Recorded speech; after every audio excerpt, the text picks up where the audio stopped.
Mga kababayan, magandang umaga po sa inyong lahat at sa mga kaibigan natin sa media at lalong-lalo na sa ating mga bayaning frontliners na nangunguna sa kampanya natin laban sa COVID-19. Yesterday, the IATF held its meeting, which we issued the IATF Resolution number 25.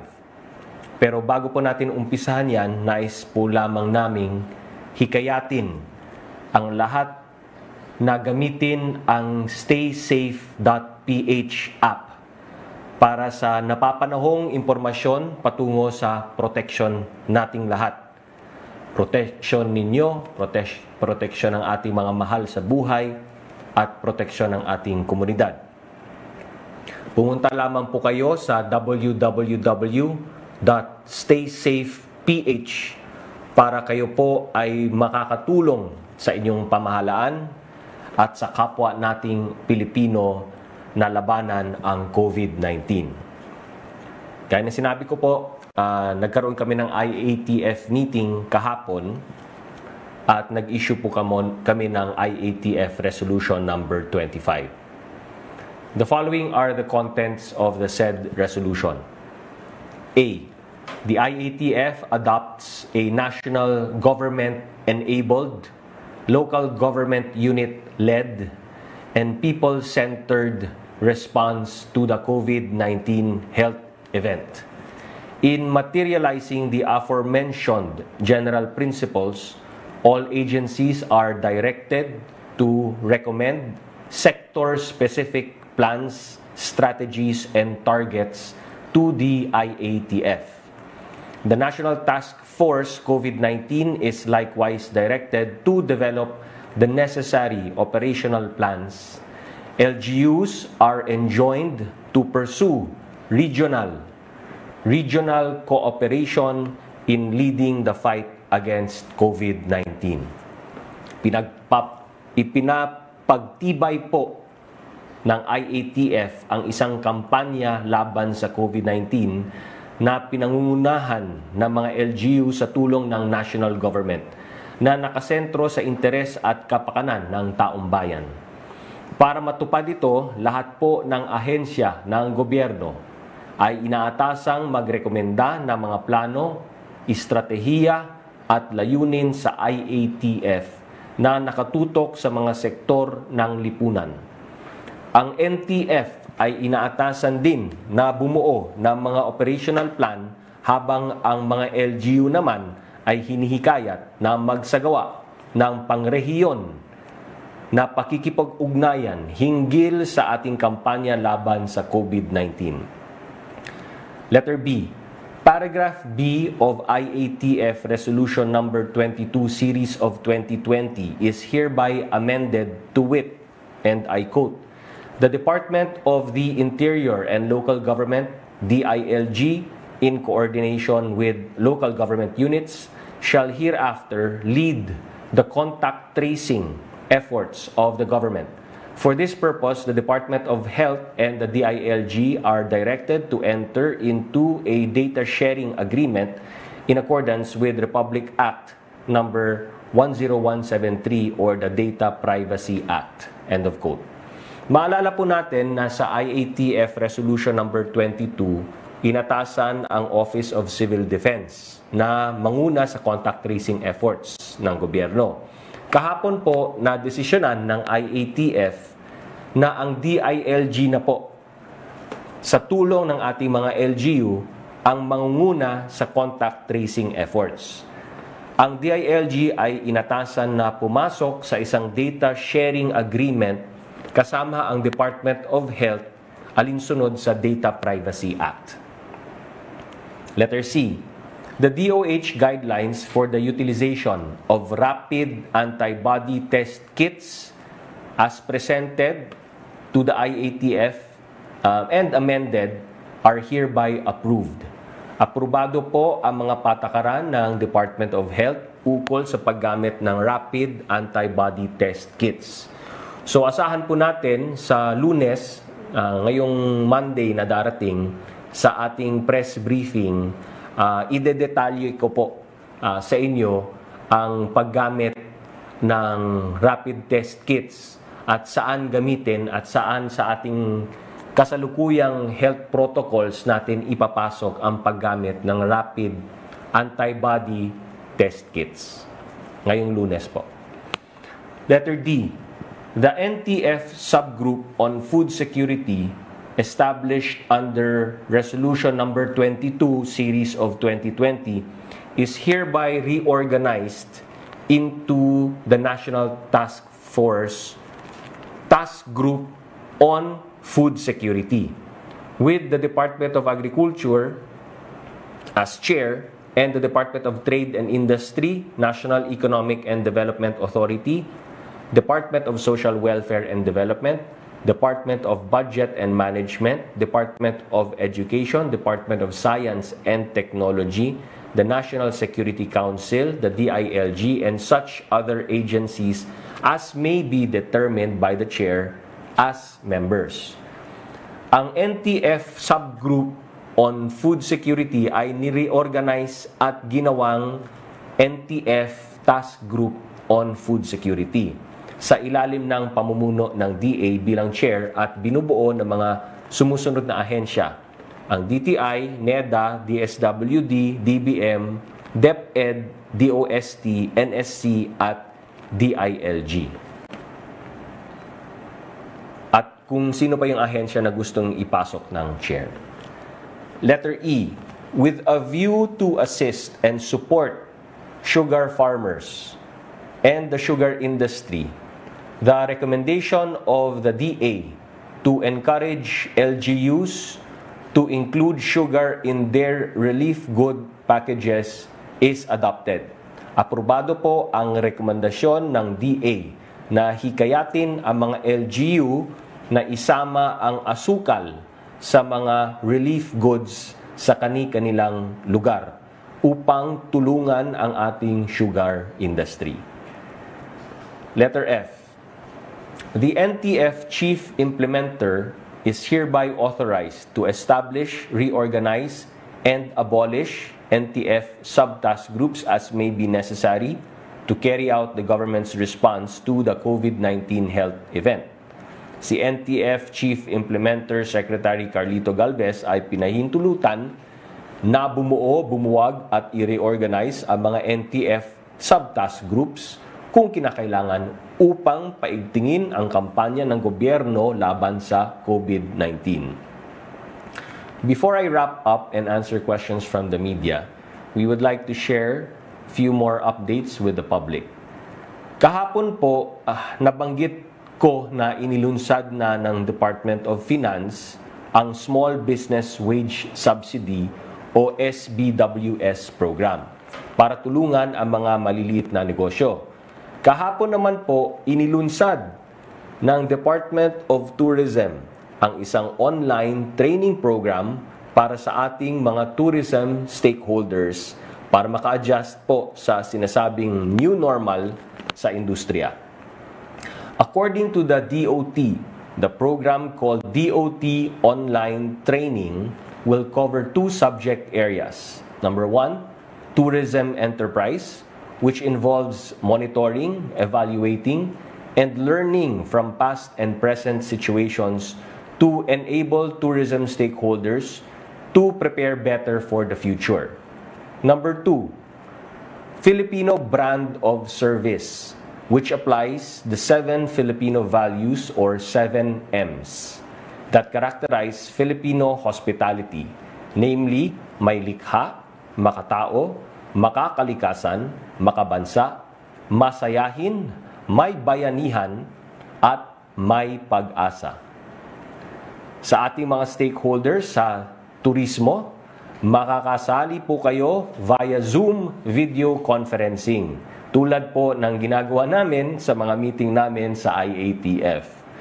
Pumunta lang po kayo sa website ng Department of Tourism para po sa mga detalye. Salamat po, DOT. Aside from holding meetings online, using different applications, the ECQ has compelled those of us fortunate to have internet connections to go online to perform tasks that would ordinarily require us to leave our homes. Ngayon, may mga bumibili ng groceries at tinapay online at pinapadeliver na lamang. May mga nag-online banking o nagbabayad ng mga bills online. While this has helped many of us cope with the limitations brought about by the ECQ, the National Bureau of Investigation, NBI, Cybercrime Division, and the Bangko Sentral ng Pilipinas report a 100% increase in phishing. At pag sinabi kong phishing, that's spelled with a P and H, no? And warn everyone to be cautious when it comes to your bank details. Bale, ang modus operandi ng phishing ay may mga taong magpapanggap na empleyado sila ng bangko mo at hihingin nila ang detalye ng account mo tulad ng account number at o password. Huwag niyo pong ibigay yang mga yan. Hindi po hihingin ng bangko niyo yan. Kahit kailanman, kahit sa anumang pagkakataon. Winawarn din po tayo na mag-ingat po sa mga humihingi ng donasyon online. May mga kriminal na nagpapanggap na kasapi sa mga respetadong institusyon. So we encourage everyone to please double-check and verify these requests for donations. Mas mainam po na magbigay sa mga personal na kakilala natin o personal na iniendorso ng malapit sa atin. Okay? Ngayon, kung may mga reklamo po kayo hinggil dito, pwede nyo pong i-report sa NBI. Meron naman po rin silang NBI website. Kaya, salamat po. Alam ko mahirap na trabaho ito. Kaya salamat po sa NBI at sa Bangko Sentral ng Pilipinas. Ngayon, nung IATF briefing nung Miyerkules, nabanggit ko na nasa 16 testing centers na tayo sa buong bansa.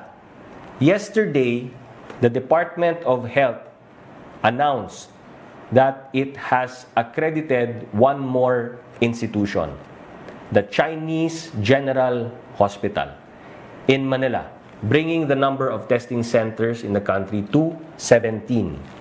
So, as of today, the following are the DOH-accredited testing sites nationwide. Number 1, Research Institute for Tropical Medicine in Muntinlupa City. Number 2, Baguio General Hospital and Medical Center in Baguio. Number 3, San Lazaro Hospital in Manila. Number 4, Vicente Soto Medical Memorial Center in Cebu City.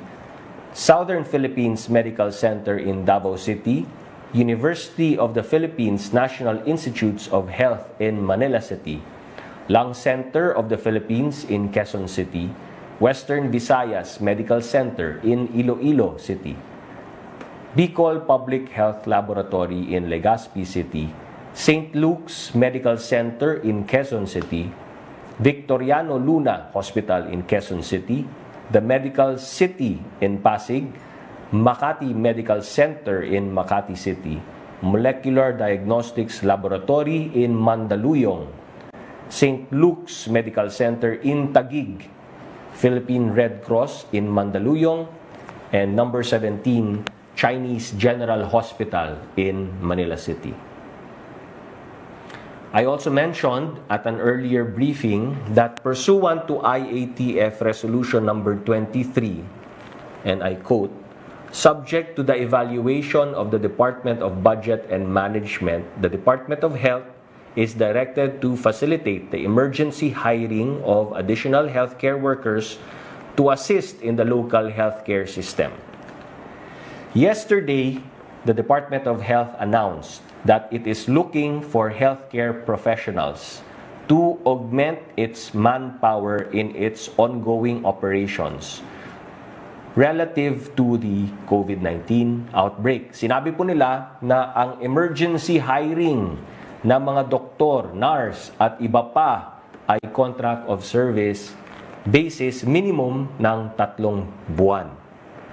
Yung mga ma-hire ay i-deploy sa DOH-designated COVID-19 referral hospitals, temporary treatment at monitoring facilities for COVID-19, mga DOH-designated na COVID-19 diagnostic facilities, pampublikong ospital na may COVID-19 cases at pribadong ospital na designated ng DOH para sa COVID-19 cases.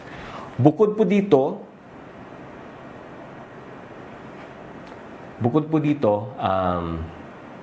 may malungkot din po na balita ang DOH. They reported that a total of 766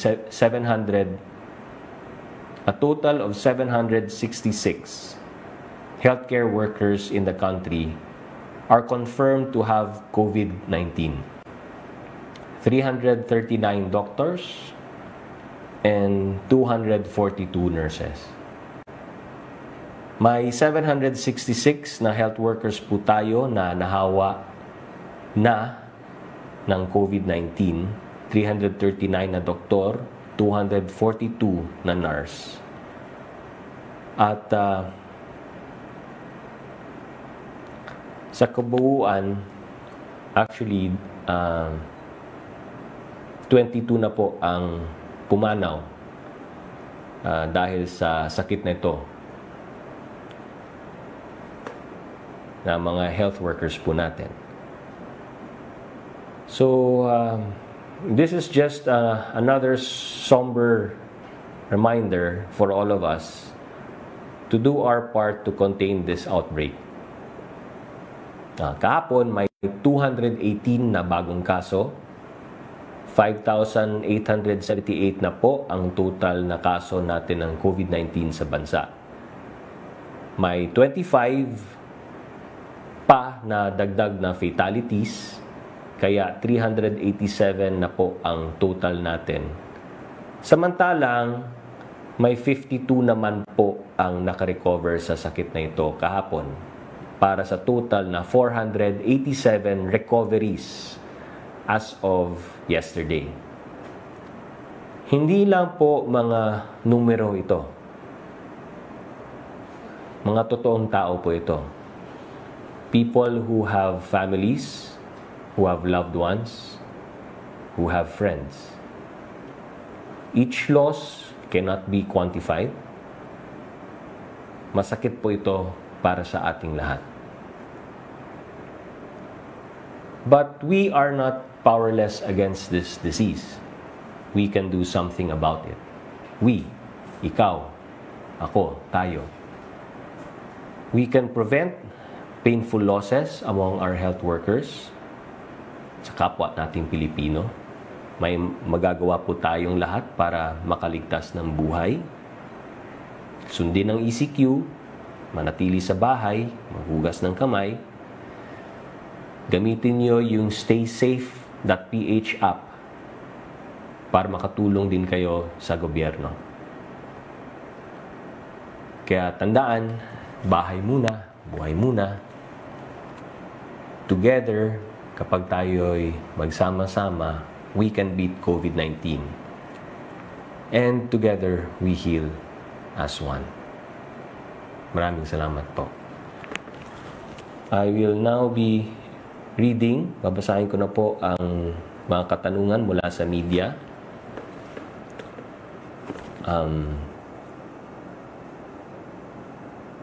From Chris Jose of Remate Online.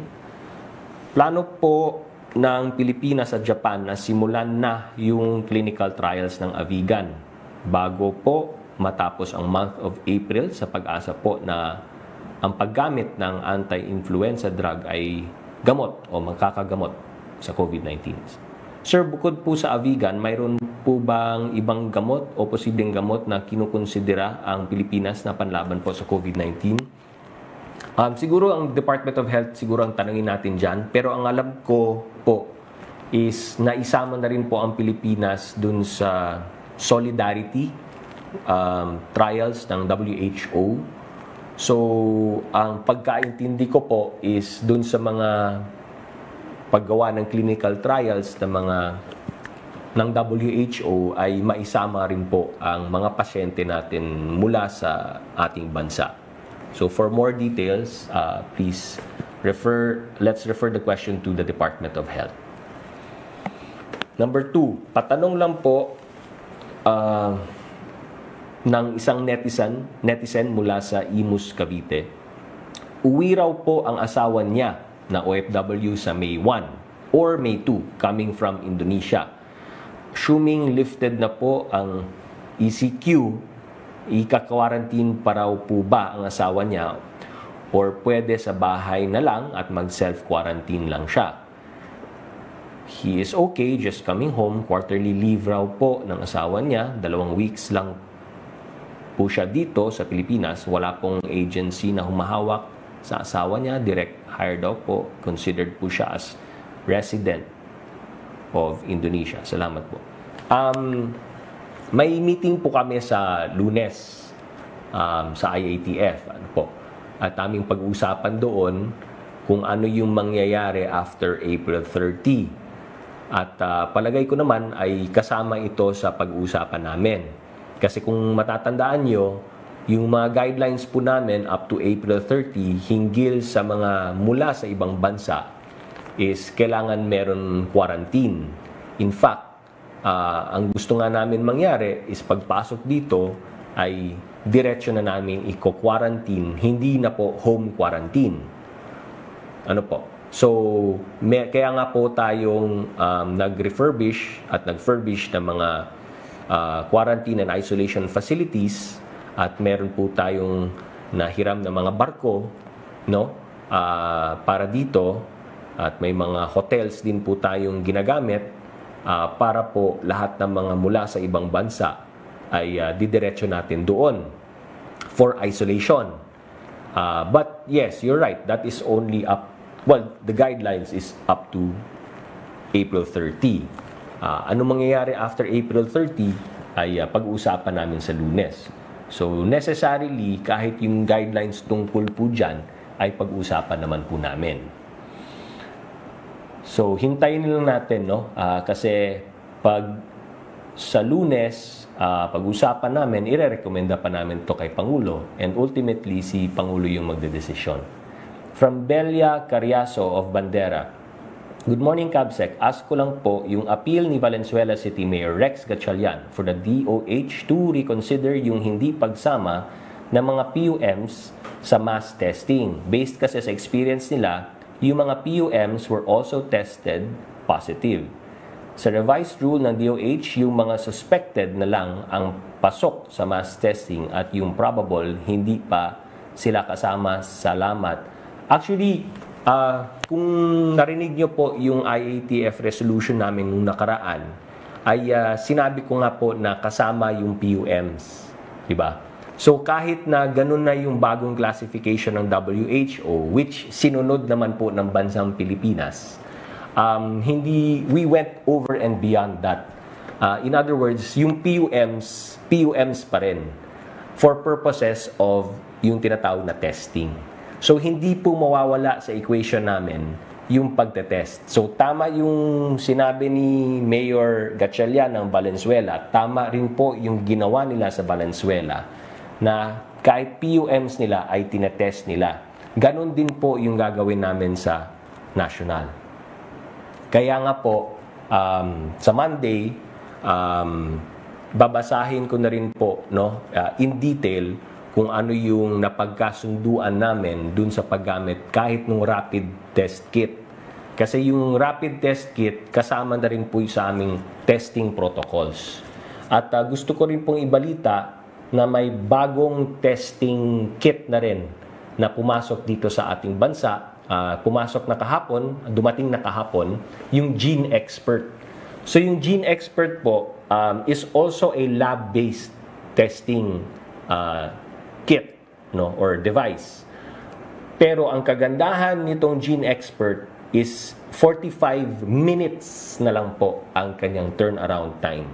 So it's not like yung PCR lab-based natin na kung saan ang turnaround is 24 hours. Kaiba, minsan 48 hours, depende sa queuing, ano? Pero ideally, ang gusto natin sa PCR lab-based is 24 hours. So halos 1 day. Ang Gene Expert, lab-based pa rin siya, pero 45 minutes, less than an hour ang turnaround time. So mas mabilis yun, no? Over and beyond that, mag-utilize pa tayo ng rapid test kits. So tatlo na po ang testing na gagamitin natin, no? Para mapabilis ang pagtetest natin.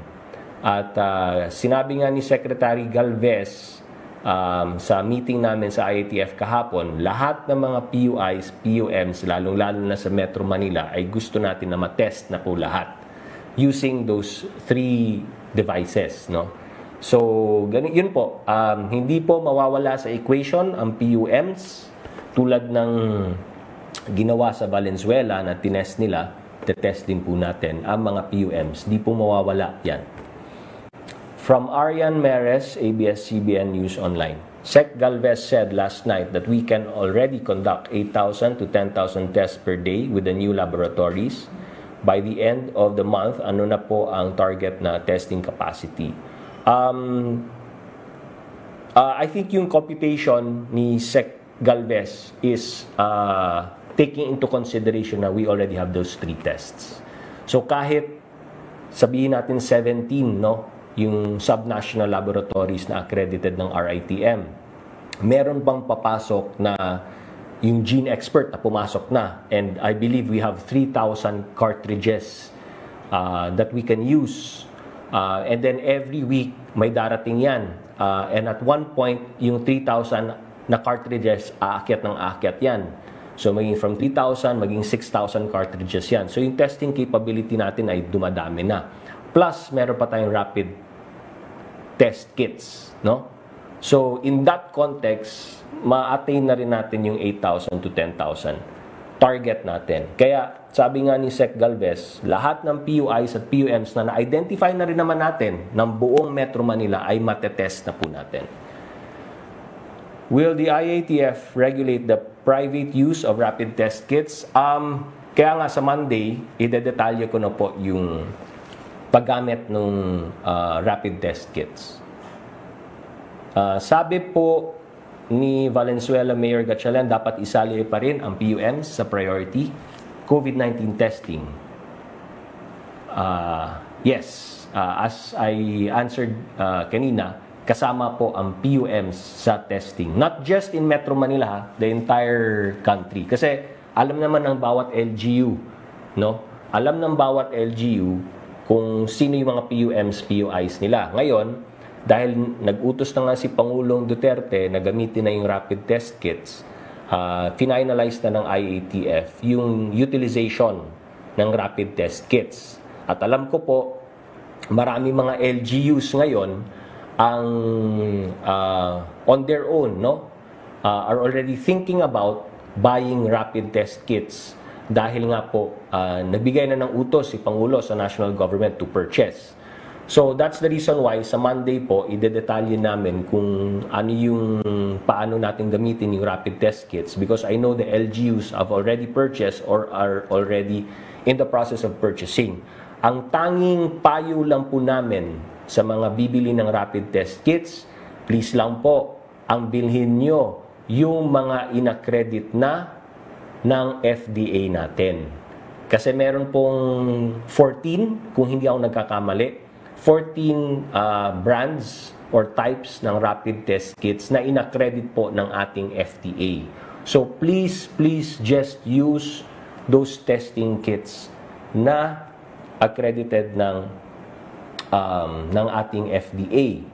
And please, yung paggamit ng rapid test kits, number 1, can only be administered by a physician. Yun po. So, FDA approved and dapat yung physician. Kasi gusto namin, doktor talaga mag-administer niyan dahil po ayaw namin yung mga false positive, false negatives. Pati para ma-manage ng doktor yung expectations ng tinest. Pangalawa, kailangan nagsusuot ng PPE yung doktor na magbibigay ng test. Ha? Hindi yung basta-basta lang ano yan sa barangay. Itetest yan sa barangay. Ayaw din po namin na kahit sino-sino na lang po ang magpapatest niyan. Kasi kukunan ka ng dugo eh. Kukunan ka ng dugo. So, hindi pwede basta kung sino na lamang ang kukuha ng dugo. Kailangan doktor po. Tapos yung doktor na kukuha ng dugo, dahil may biohazard nga yan, at dahil biosafety ang ating pinopromote, dapat naka-PPE din po yung doktor. So, i-detalyo ko po sa Monday. There are reports that's from Arian Meres. So from Argil Ducos, Manila Bulletin, there are reports saying you told businessmen in a briefing that President Duterte was leaning to extend the ECQ until mid-May. Nako, napaka-layo sa katotohanan. This is totally false, totally untrue, totally fake. So, wag na po nating patulan yan. So, fake, false, untrue. Totally. From Eileen Taliping, Abante. Question for Cabsec. Sa kabila ng paulit-ulit na panawagang stay at home, may mga pasaway pa rin na lumalabas gaya ng ilang senior citizens na nagja-jogging sa PICC ngayong umaga. Walang sumisita sa kanila at mayroong ding bikers. Ano po ba ang pwedeng gawin sa mga taong matitigas ang ulo at pangangatwiran pa sa kabila ng peligro ng COVID-19? Pwede ba silang sampulan kahit senior citizen sila? Actually, yung batas walang sinasabing exempted ang senior citizen. Ha? At nagpadala na po kami ng team doon sa PICC. So, salamat po sa information at nagpadala na po kami ng joint team ng PNP AFP po doon. From Vance Fernandez of Police Files Tonight, DZRJ. With PDLs or persons deprived of liberty and several personnel testing positive for COVID-19, what steps does the government consider taking in ensuring the health of all inmates and prison personnel, especially those are infected and most vulnerable? Pinag-usapan rin namin to sa IATF, no? So number one, as far as the BJMP is concerned, bawat BJMP facility ay meron na po tayong tinatawag na prepared or ready na isolation facility. Okay? So, if ever may indications, symptoms, alam na po ng mga BJMP personnel kung anong gagawin. Isolate agad. Isolate agad. So, na-prepare na po yung mga isolation facilities sa lahat ng mga facilities ng BJMP. Bucor, ganun din. In fact, ang sinabi ni Secretary Guevara, mas madali actually yung management ng Bucor kasi mas malaki at mas malawak yung space nila. So, sa Bucor also, facilities ng Bucor, Bureau of Corrections, meron din po mga facilities na naihanda na po doon sa Bucor facility, within the Bucor facilities, kung saan pwede na pong i-isolate yung mga suspected or probable na COVID-19. So, nakahanda na pong lahat. Ngayon, with regard naman dun sa release of PDLs, no, at ganito, ang sagot po ng IATF, at dahil ito rin po ang sagot ng Department of Justice Secretary Guevara, meron po tayong pending petition sa Korte Suprema. So, hindi po tayo pwedeng magbigay ng komento tungkol dyan dahil sub judice rule nga po. Pero ang maaari ko lang pong banggitin ngayon ay inihahanda na po ng Department of Justice through the Solicitor General ang sagot po doon sa petition na yon. So abangan na lang po natin kung ano yung magiging desisyon ng Korte Suprema tungkol dyan. From Belia Cariaso of Bandera, pa-ask na rin nung sa Marikina City. Bumisita na si Secretary Duque doon. After mag-complain si Mayor Marcy sa delay ng accreditation and testing centers, ngayon ang sinasabi ni Sec Duque, one of the best I've seen. At nabanggit ko na rin po ito kahapon, di po ba? Ang sinabi nga namin is, number one, wala kaming pinapahirapan. Mas gusto nga namin, mas maganda na mas maraming mga testing laboratories ang ma-accredit. Number one. Number two, we're also not playing favorites here. Pero syempre, napag-usapan yung tungkol sa Marikina as a policy, as an example for guidance for policy. Yun, ang nabanggit nga namin kahapon is they're already in the advanced stages of accreditation. And ang last step na lang is yung test, yung proficiency test ng laboratory at ng kanilang personnel. If they pass the test, then wala tayong problema. So regardless of obviously ang comments ni Secretary Duque, it's one of the best that he's ever seen. So all the more we're hopeful that the personnel ng Marikina will pass the proficiency test. And we really hope that they will, no? Para mabuksan na po natin yung laboratory. But as far as the proficiency of the lab is concerned, kung sinabi ni Secretary Duque, it's the best that he's ever seen, then obviously, plus points yun for the Marikina's accreditation.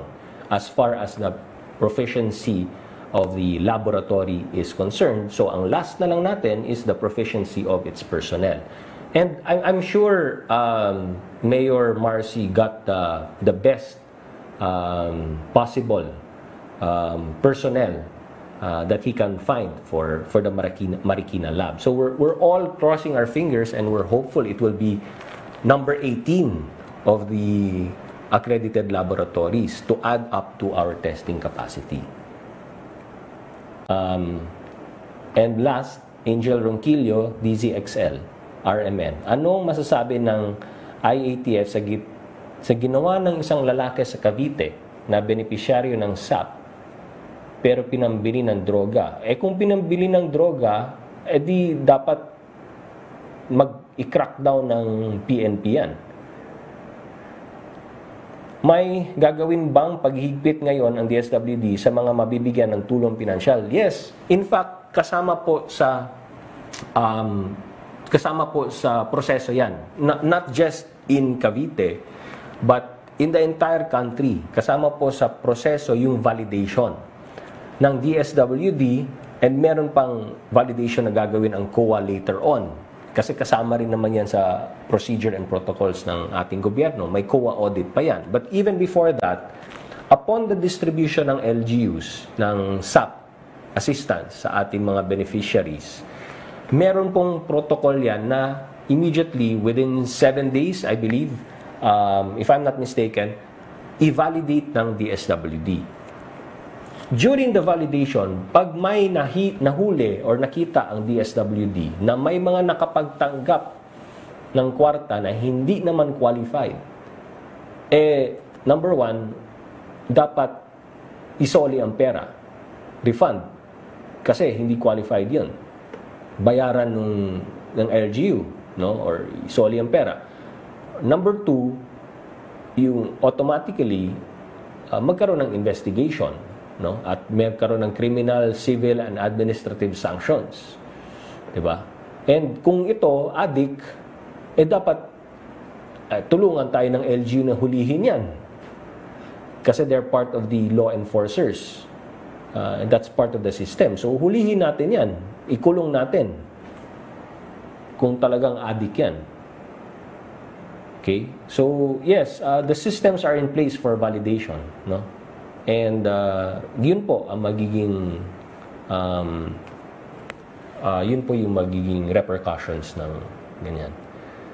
So sa mga may-ari o gumawa ng mga material na aming ginamit sa slides kanina at sa mga nakalipas na pressers na gumamit po kami ng slides, maraming salamat po. We acknowledge all of those whose slides we used kahapon and today, and all the other pressers na gumamit po kami.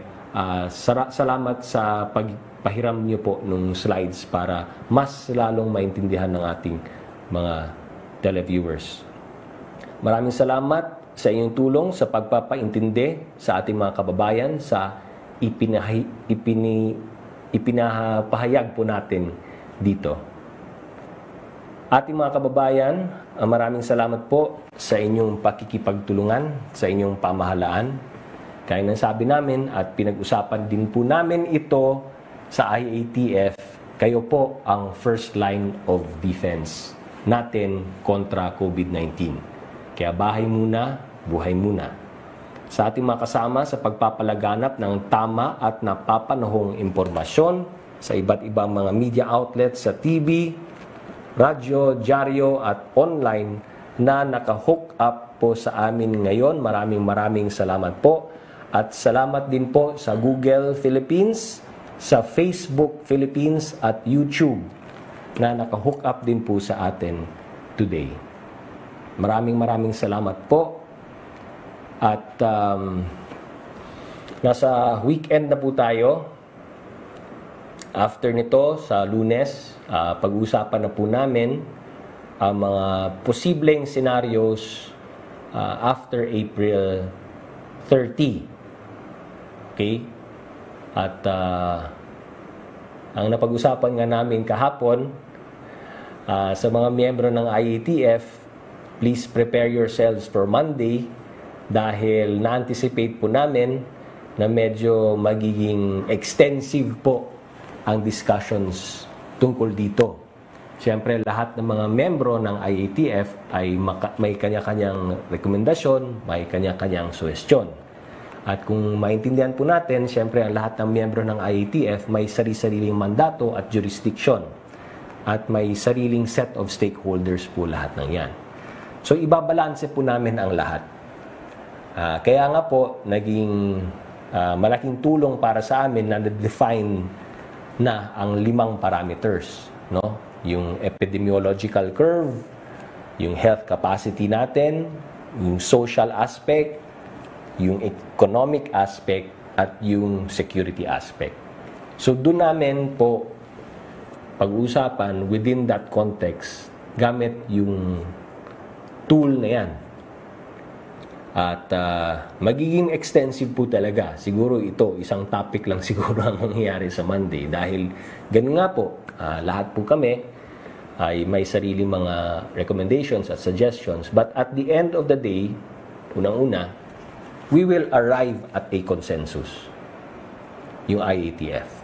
Pangalawa, anuman ang magiging rekomendasyon namin, ay ultimately si Pangulong Duterte pa rin po ang magdedesisyon. So, ganun po yung proseso, kaya abangan na lang po natin sa Lunes. Gagawin namin ito para sa ganung paraan, kung makakarating na po kami sa isang desisyon, at lalong-lalo na si Pangulo, at least, hopefully by next week, medyo makapagbigay na tayo ng liwanag kung anong mangyayari after April 30. Dahil yung April 30 po ay yung susunod na linggo. So, in the meantime, gaya ng sinabi ni Secretary Anyo, nasa last stretch na po tayo. Kaya napilitan si Pangulo na maghigpit. Okay? Kasi ayaw po natin masayang yung nasakripisyo na po natin mula sa simula. Pag sinabi po naming sakripisyo, hindi po ito ibig sabihin lamang ng sakripisyo natin, inyo or ako, or yung mga nanonood ngayon sa telebisyon at nakikinig. Hindi lamang po yung personal na sakripisyo nating lahat. Dahil hindi po natin makukumpara yan sa mga kababayan natin na pumanaw na. At sa sakripisyo nila at sakripisyo ng kanilang mga pamilya at kaibigan. Kaya siguro napapanahon na maisip din natin yun. lalong-lalo na yung mga health frontliners natin, mga doktor at nurse na pumanaw na at ngayon kasalukuyan ay na-infect ng COVID-19 at lumalaban para sa kanilang buhay. So siguro isipin natin yon na hindi lang ang ating personal na sakripisyo, pero ang sakripisyo ng ibang mga Pilipino na nasa front line sa laban na ito. So, with God's grace, as we all believe, sa tulong po ng may kapal, at sa tulong ng bawat isa, kaya nating lagpasan ito. We can beat COVID-19 with everyone's cooperation and with the grace and help of God. Daghang salamat, maayong buntag, amping kanunay, padayon mo sa inyong pag-ampo. Daghang salamat.